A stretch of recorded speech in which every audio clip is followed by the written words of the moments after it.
From New York and on the new Hot 97 app, Ebro in the morning on Hot 97. And we got a deal. We just didn't finish the book. Damn. Which is the whole other thing. That is Toure, and he's talking about book failures on Ebro in the morning with Laura Stiles. And Toure and Rosenberg's on assignment right now handling WWE shit. Toure, how many books have you written? How many have I written or how many have I yours, published? there's yours. Well, I don't know the difference. Just because you write a book doesn't mean it comes out. I've written 7. 2 have not come out. Okay. Actually, I've written 8. You're such a writer and thinker and academic that you literally sit down and write shit and it may just sit there. Like, you're one of those. I'm entrepreneurial in this. Like, I want to make money. I want the book to come out. It's more like I've launched 8 campaigns and 5 of them ended in championships in that the book came out. That's pretty good. And 3 times we crashed. Okay. And when you write a book with somebody else, especially if they are more famous and more powerful than you, then you're at their whim. So how many times have you done that? Is that a part of the 8? Yes, that is written books for? Twice that I wrote a book with somebody else, and for whatever reason, not necessarily a negative reason, but a creative difference or whatever, they stopped working on it, and it didn't come out. And Jay-Z wrote a book before Decoded. That's right. He did not. He read it. He's like, I don't want to come out with this. It's good. It's too good. It tells too much of my life. Wait, I didn't even know that. That was with Dream Hampton, right? Yes. Oh, wow. Yeah. And it was like a thing, kind of a thing, but not really a thing. Well, they call it the Black Book. She's very proud of it. He should be proud of it, but he didn't want that. He wasn't ready, probably. He seems a little bit more vulnerable now with the 444 album and being a dad. A little more. But I went deep with KRS-One. We hung out for a couple of years. I wrote his story. I heard everything. The story we know about him leaving, becoming homeless. Yeah. This story is way deeper and more involved than that. He ran away from home multiple times. He was dying to get out of the house. He had a go bag. So anytime his mom went too wild, he was like, forget it, I'm out. And he kept coming back. And then finally him and Kenny left. And he was like, and Kenny couldn't hack it after 2 days. So he brought Kenny back. Yeah. And mom was like, so you're back? And like, I brought him back. I'm not staying. And she's like, what do you mean you're not staying? Like, I'm out. And she's like, all right, fine, be out. And he was eating in the dumpsters and reading in the library all day. And we had this whole section about how to eat out the trash. Wow. And you can eat this, but you can't eat that. And this sort of product lasts 2 days. This sort of product does not. He's like, if you find something that has mold on it, the moldy part is bad, but the part that's not moldy is fine. Of course. So he but that was in my house growing Laura's up. like making this with the screw face, like, no, but that's the government cheese rule. Like, even when you get the whole block of cheese, you remember they give you the cheese block. I'm thinking that's 2 feet. But it would take the whole shelf of the fridge. Right. So the cheese was hard and it was thick, right? It was great on burgers. It had a little salt in it, so it was salty cheese. It was pretty slamming. But I feel like that would only apply to cheese. Like, what else would you apply that we could Bread. just cut off? Apples. Bread. Oh, no. Bananas. I can't do it with the fruit. Yeah, you could definitely trim mold in the bruising area of a fruit. One day he was meditating in the park at 16. This is in the 80s. Yeah. Who was meditating in the 80s? Not... At 16, too. Yeah, it was not popular. Now it's got more popular. People talk about there's apps. Nobody was talking about that. But if you had friends that studied Tai Chi, Kung Fu, if you knew some enlightened individuals, like my mom was doing yoga and all that in the 70s. That's what's up. I was raised in the house with my mom doing yoga. This is Northern California, Berkeley, though. So right. that was in the house. Spreading. Organic food. Like, this was a combo we was having there. So he was meditating, KRS-One, and a vision came to him that he should cross a bridge. And so he crosses, I believe it was the Manhattan Bridge, and then he says, okay, when I come to a red light, I'm going to turn right, and green light, I'm going to turn left, or something like that. And this leads him to a line. He finds a line of men, and he's like, what are you doing? And this is a shelter. They're going to give us, food and bread and whatever, and a bed. And so they're like, all right. And that's how he got into the shelter system. But he's in multiple shelters before he comes to the one where Scott LaRock was and met him. So just all this kind of details. And did this book ever come out? No. Yeah. Toure's here though because not only does he write great books of his own, but he's also been a commentator. You've been a commentator on several shows. Yeah. MSNBC, CNN, BET. BET.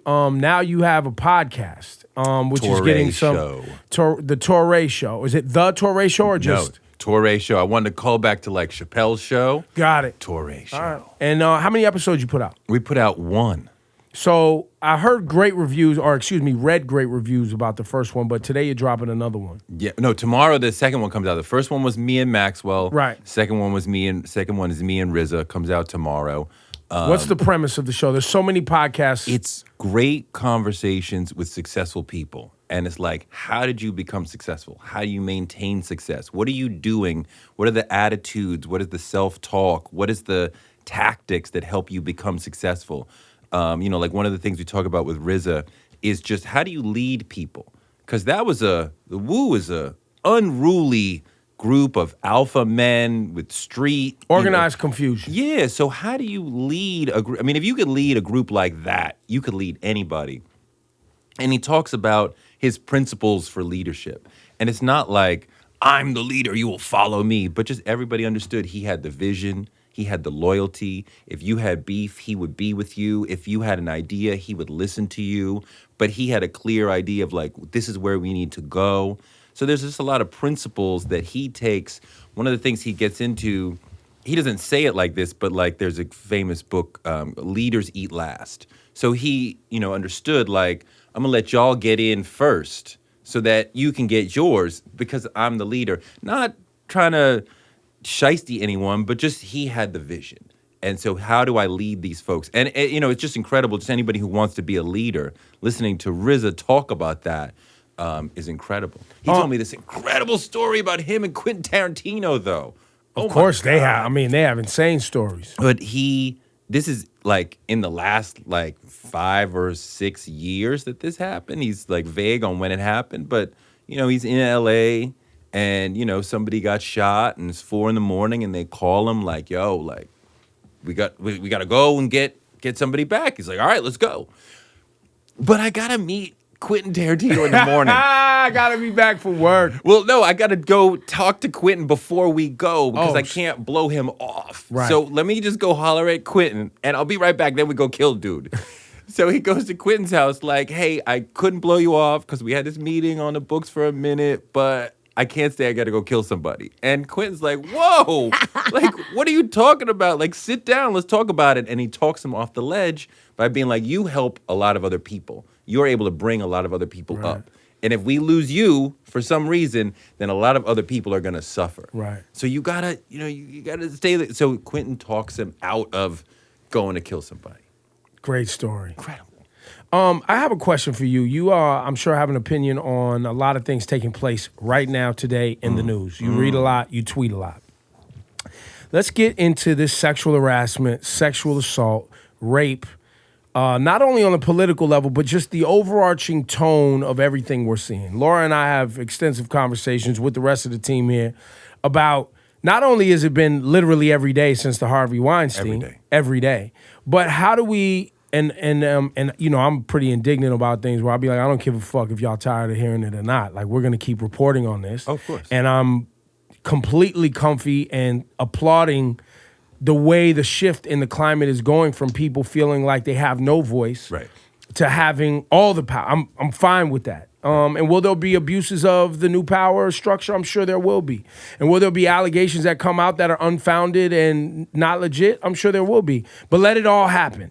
Let it all purge the system, because with Charlie Rose prancing around naked and what in what world was that ever normal? I mean, look, we're in the midst of a revolution. And we're going to be talking about this 20, 30, 40 years from now. Like, I remember when that thing was happening. Like, it was every day a new name. And we're basically recalibrating society. That women have been moving into the workforce for several decades. Men have been either accepting of it, maybe begrudging, or maybe hostile in different ways. You read about what Leon Wieseltier was doing at the New Republic. Everybody knew female had to come to his office. What's his? I don't know this story. He was at the New Republic, okay, harassing everybody, and he was like, you have to come to his office, and he basically want to see, like, how far can I get with you? How much can I say? How much can I show you? Never even heard this story.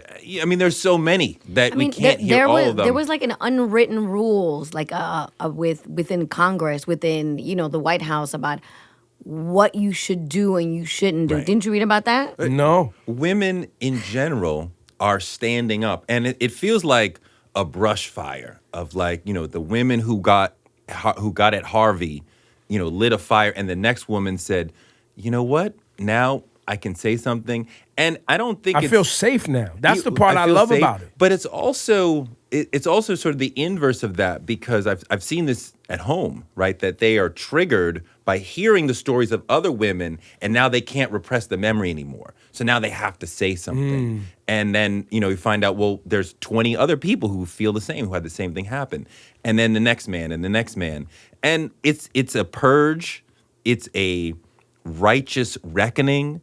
It doesn't just go back to Harvey Weinstein. It goes back to the election and the rejection of the women who challenged Trump. It goes back to and Trump's allegations. The explosion of Bill Cosby, starting to feel like, oh, we're getting listened to now suddenly. Because in a lot of these situations, Harvey, Bill Cosby, etc., Kevin Spacey, people were talking about this before. Reporters tried to cover the stories before. Women tried to come out before. A lot of times reporters just show up now, and the women will be like, I've told this story like 4 or 5 times, but maybe this time it will actually get out.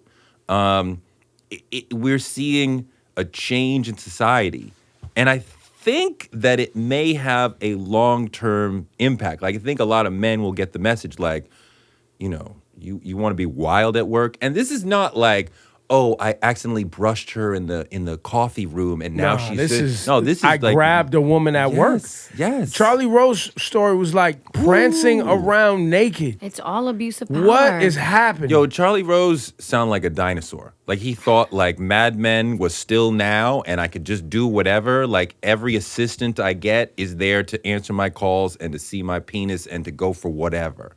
And we're not having that anymore. You know what? I forgot about that. I forgot about the Mad Men scenario and that was based on real shit. And you think about these individuals that have been in these jobs for 40 years. And I wasn't in the workplace. I've been in the media workplace or in radio specifically since 1990. Right. And the 90s in the radio was crazy. Yeah, I worked at MTV in the 90s, and it was corporate. But just to note a difference I remember, like, we would give massages to people, right? Like around 3, 4, 5 o'clock, the workday's getting long, and it would be like a thing, especially like the younger guys would give a massage, like a neck rub. That would never happen now. I mean, even 10 years after that, I was like, we wouldn't do that. But, like, I would never do that now. My God, workplace is not the place for that. But I think just for a lot of men, they really didn't understand the workplace is not for that stuff. Go look for women outside. Well, that's insane, though. After work. This is with the club. That's with the meat spot. See, and the reason I say I've been in radio 30 years is because I was always taught you don't shit where you eat. Like, you don't do that. Yeah, but some at people work. don't see those boundaries. No. Some people don't see that. They get very comfortable. Like, Well, and also most they people spend- spend most of their time at work. Right. Right. I was really thinking about the women who came out. Was it in the last? Who was the last guy you mentioned? The Charlie Rose. Charlie Rose. Wasn't that he had a situation where a woman came out? Yeah, and and ended up she getting got fired. There was a retaliation. He has the quintessence. Like, he's like in all of the he's donezo. Like, super donezo. Yeah. There's so many women who And I'm even his sure producer, who is a woman, came out and was like, "I'm so sorry. I let everyone down, and I knew about this stuff, and I didn't do anything about it." It's not like in all these cases there's a woman who's angry, who's been holding on to a story, who's getting him back. That's not the case. In a lot of these situations, you have media saying it's been an open secret for a while that Harvey Weinstein is wild, that Kevin Spacey is wild, that Charlie Rose is crazy. I mean, the person who broke the Charlie Rose story is not the only person who was working on the Charlie Rose story. So, it was an open secret fuck your open secrets. Let's open that shit up. Right. Even with the Kevin Spacey story, the young Mexican actor who was working in the theater in London at the time when he was 17, he's like, if you were a young male, we all had a Kevin Spacey story. It was a known thing. That's crazy. Not my world, but I'm glad it's getting out there. And I would also point out too, the Roy Moore situation versus the Al Franken situation, which is an interesting conversation because you saw the pictures of Al Franken and Ariana Huffington where he's clearly grabbing her boob and Al Franken's clearly grabbing her butt, but they pose for the photo. Right. It's everywhere. It's on the cover of the Post for sure. And then now it's become a political thing where it's like, we got to tear down this Democrat because this Republican is getting tore down. Right. Ariana Huffington's like, no, we posed for these photos and there was nothing inappropriate going on. But the photos are still getting plastered across like, look at Al Franken, look at Al Franken. There's got to be some differentiation. Well, we were talking this morning about a scale. Right. Because I don't think common folk know the difference between harassment, assault. Like, because these things just come out, another allegation, sexual harassment, mush them all sexual together. assault. Right. And I think we all know the difference between those things and pedophile rape. Yes. I think. Roy Moore in Alabama needs to be locked up. Yeah. Like the things you hear about him is like, you were banned from a mall. That's You were crazy. banned from the YMCA and you're still the senator. He was 27, 28 years old getting banned from the mall. How you get banned from the mall? From the YMCA. How are you hanging around the mall so much that they're like, yo, he's always talking to the teenage girls. What the fuck is going on? I mean, this was known. His colleagues knew. That's how Roy gets down. The local police just knew. That's how Roy is. We thought it was a joke. Like, And it's not a joke. and people are so brainwashed, and now it's political, where they're so beholden to being a Republican or a Democrat. I saw a quote from a lady in Alabama Republican, where she says, now I have to choose between a pedophile and someone who supports abortion. Right. Crazy. Which for me, and obviously where I understand that abortion is someone's choice. Like, Right. this lady has to choose in her mind between someone who is a criminal, and it's hard for her. And a lot of people are bemoaning, should the men lose their jobs and this and that. And What do you mean? Should they lose it? Well, no, I mean, obviously the Roy Moore, Donald Trump, Harvey Weinstein, crazy people should, but some folks are saying like, well, what about the folks on the margins who did a little bit less? But I heard Rebecca Traister on Ezra Klein's podcast, and she's dope. And she talked about a large percentage of women who are assaulted or harassed on the job will either leave that job within a year or two or will leave the industry entirely. So how many women have we lost? How much talent have we lost from various industries because some predator preyed on them and they're like, you know what, radio, medicine, Hollywood, whatever. Not my world. Not for me. I don't need that. So you, Charlie, maybe lost your job, your career, but you've caused how many women to say, you know what, this TV thing's not for me, it's too wild. That's crazy. And they don't deserve that. Yeah, I'm fine with people losing their jobs. I don't have a problem with that. I don't either. I mean, think about. I mean, and when you think on a about the scale, Kevin especially Spacey like when thing. it's like sexual harassment. Like if you started sexual harassment in the workplace, that means literally you were being sexual in a way that someone felt Yes. that either they couldn't be in the same space with you, or you made an advance that was so like, hey, yo. You're putting fear in a person. Right. They don't want to be near you. For me as a man, it has been illuminating to see how much the women around us are dealing with this. I didn't realize. I didn't know. My wife and my friends are like, yo, this is constant. But Yeah. I didn't know. Yeah. And sometimes, like one of the things that stuck out to me, like again, Leon Wieselt here from the New Republic, some woman wore a certain skirt and he made some comment about the skirt that was a little too much. And she was like, I never wore that skirt again to work. You know what I mean? Like just some of the things that we say are a bit wild and not received in the right way, because you might be approaching with a good heart, but she's dealing with this viper, these snakes around her trying to get at her.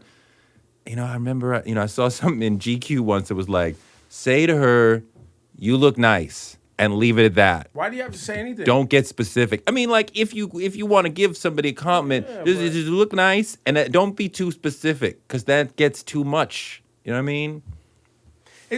Look, man, you got to be smart. You got to be smart. And we all have moms, we have sisters, we have, women in our lives, and you got to think about, like, how would you feel if they were going through something? Look, even in this business, this is a very casual business, the music business, and there's a lot of people who hug. There's a lot of hugging going on. And, women oftentimes, when you meet in this business, I'll go to give a handshake. Right. And women will go, no, I'm a hugger. I've never met you before. Right. So I'm not just coming in to hug. In my mind, I don't just hug women that I don't know. Right. I give a handshake just like I would to a man. Right. You know what I mean? Right. But some people, even in that, where it's like she's doing a job just like the man is doing a job. Hey, how you doing? A handshake is fine. You don't have to. I mean, and that's an area where I hope it doesn't get nasty, where it's like, oh, this man was inappropriately hugging too many women, and you're like, well, maybe he's a hugger. So we can't. But how was he hugging? Like we're gonna get into that space where women. Well, he hugged me too long. He held me too long. Oh yeah. We're gonna get there, Laura. I see your face. We're gonna get there. If we can. But I feel like you know better than that. Like you know better. You know I when you're do. hugging a little too long. I you know do. when you're complimenting somebody and it's a little much. off. You know it's too much. I mean, you look, know better because you would act different if it was your daughter, your mother. You know better. I do. You gotta be able to look at the women around you with respect, and as people who are not sexual beings in the workplace, right? The sexy whatever is for outside. In the workplace, they are human beings, just like the dudes. I think a lot of dudes will So crazy that we say have to have this that they have an innate respect for men, but women have to earn it. Right. Interesting. And they may not get past, looking at the woman and being excited looking at her and not get to like, well, the brain is working and she's actually a creative person and she's excellent for this workplace. They may not even get to that. And you have to just look inside yourself if you want to say, am I respecting the women around me differently than the men around me? Am I giving the men respect automatically but not to the women? And if you're doing that, why?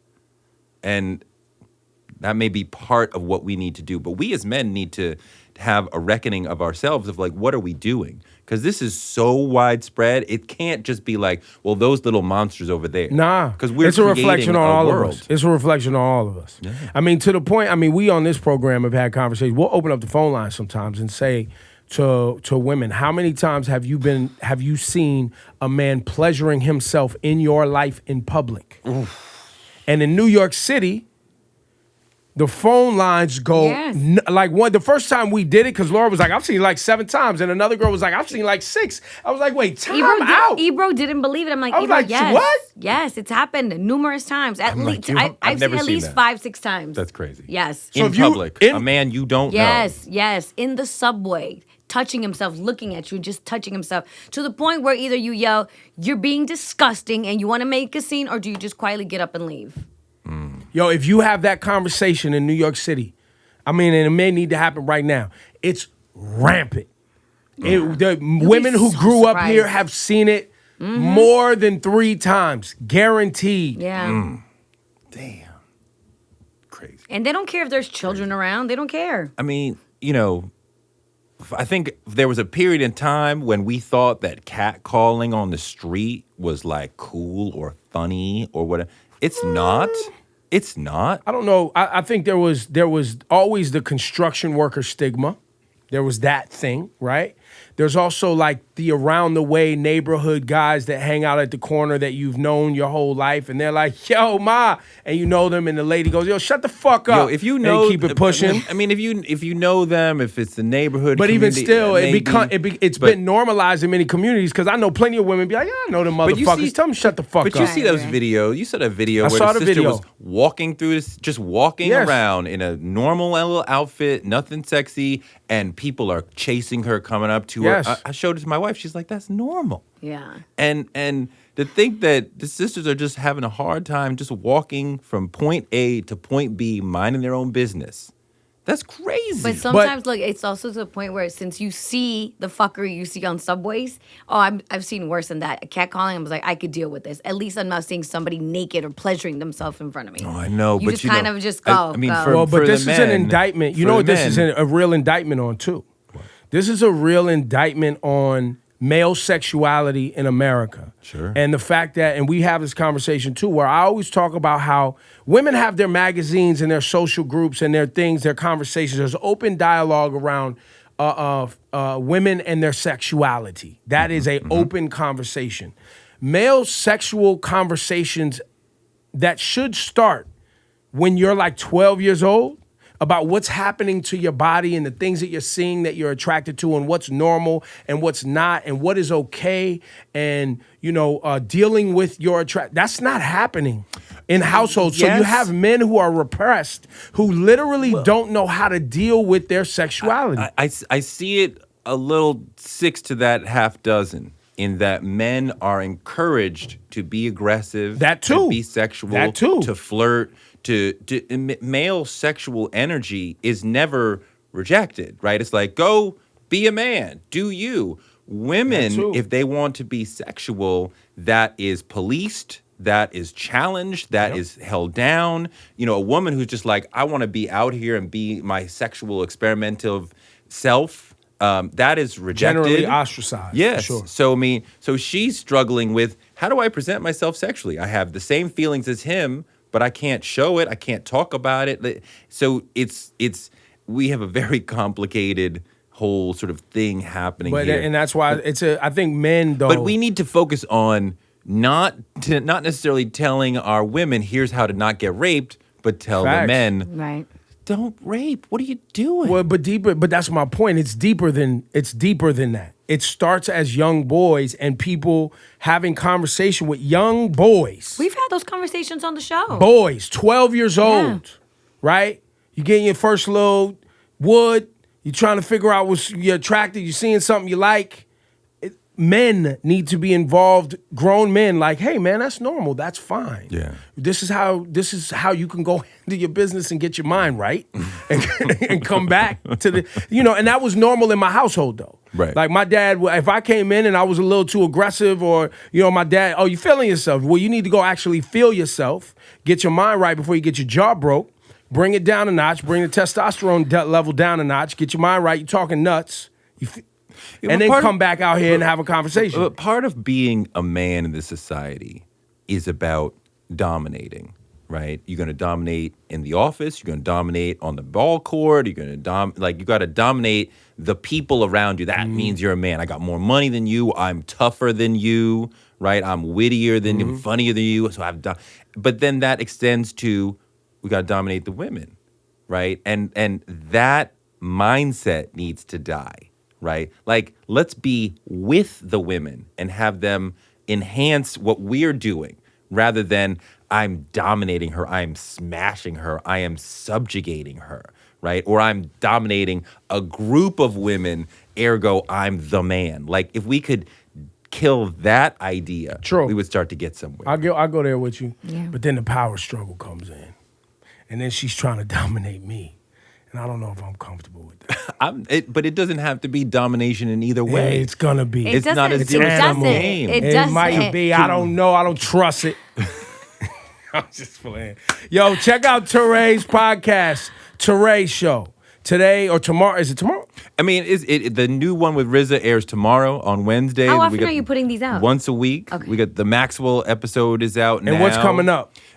Nikki Giovanni, Ooh. Titus Burgess, Black Thought. We did one with Puff that was incredible. I still call him Puff. Y'all youngins We call him Puff. Diddy. We call him Puff. He's Diddy. Puff. I call him Puff too.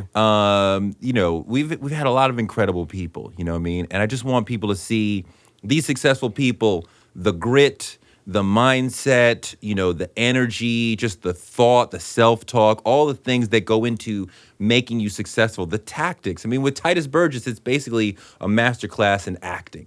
You know what I mean? Black Thought was crazy. I'm Yo, sure. he was getting at the millennials like, yo, these millennial rappers, I can't understand them. They are not rappers. I don't understand what's going on. Book him right now. I need him up here. Oh, Let's my get God. it in. I thought it was like green room type hating, and we went out on the stage and he was crushing them. I was like, wow, keep it real. Generational clash among the MCs. In hip hop, the generational clash in hip hop is real, but I think it's healthy. Right, you know what I mean? We can't just act like everything's all good. But all the how did time. we go, and I don't listen to every bit like you do, how did we go from an era that was, because from the 80s to the 90s to the 80s and 90s, we were becoming more and more complex with the rhyme schemes and the words you use, and it seems like late 90s into 2000s, things got very melodic.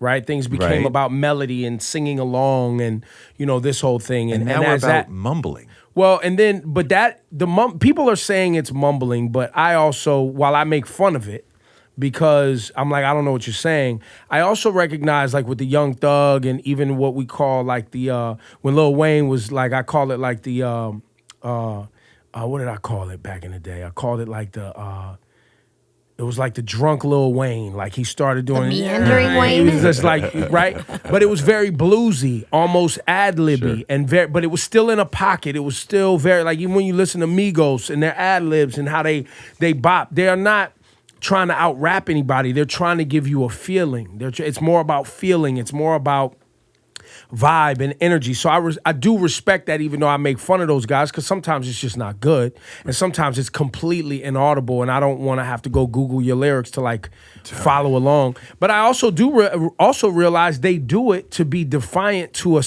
certain expectation in hip hop. They're being purposefully defiant. Defiant of articulation? No, defiant of kind of like the whole you have to be lyrical in hip hop. They are purposefully being like, no, you don't. I'm doing my music this way, and this is the way me and my friends like it. Yeah, and it's going through other avenues of hip hop too, like the DJs. Most DJs don't DJ anymore. They don't actually put their fingers on vinyl or Serato vinyl and like blend anymore. They have like one little like what? A little USB. A USB, and That's my it. DJ name, DJ And they USB just- CDJ. And they just play You know what I'm tracks. That's it. But Just to them, I just plug in they're the thing. part of the culture. It They're automatically DJs. syncs up the records. All I gotta do is pick it. You just sync it up, and then you just get in and out of records at the right time. You ain't gotta do nothing. That's it. It's all homemade for you. It's all prepackaged. The blend between the two records Or the is art- what makes a DJ. Right, and the art of scratching. Yes, and, and just, everything. Just when You guys are so old when and I out of it. Nobody cares realized, what you have to oh, say. I've been hearing this record come in Nah, and that one flowed nobody out, cares. and I never had to change Nobody my cares. dance Teray, from one nobody. record to the next. You're not going to their parties. They don't Love want you at their that. party. No, they don't want me. In They my don't party. want you at their party. I They am- don't I- care what you think. I am out of the party demographic. You just throw the record on, you stop, you throw another record on, you stop it, you throw another mean, one on. when I have you to- chant with the audience, If I have everybody to- goes like this, you Millie rock, If and, I have to and everybody goes, change- hey, hey. If I gotta hey. change my dance rhythm every 2 minutes, I'm mad. I'm mad. You fucking up. Nobody wants you and at know their what? parties, The Ray. DJ is, in a way, the DJ is like the referee. Like, if I look at the DJ, then you're fucking up. Like, you know what I mean? If we look at the referee, Yeah. then you're the fucking best up my DJ game. is the one where you have to ask who it is. Yes, but Right. just he or she is flowing from record to record in a smooth way that makes sense. But there are performance sonically. DJs like a Funk Flex, a Mr. C, and these people who can do both. Yeah. They can jump on the mic, get you involved, throw a record on and get you hyped with just playing quick little pieces, do the blends also. So, look, there's different type of DJs. We're getting in the weeds here. Teray, thank What? you for coming said by. Weed, what? Weeds. We're in the weeds. Oh. We're off Why, in you the, got some- in the why tall you- grass. Why you got some weed? Chill, Teray. Chill, man. All right, wait Yo, till you we know get off. recreational coming to Jersey. Really? First 100 days. It's the new governor said first 100 days Guess recreational. who else is coming to Jersey? Teray's moving to Jersey. Yo, give it up for Teray, man. Check out his Thank you, podcast, guys. Teray Show.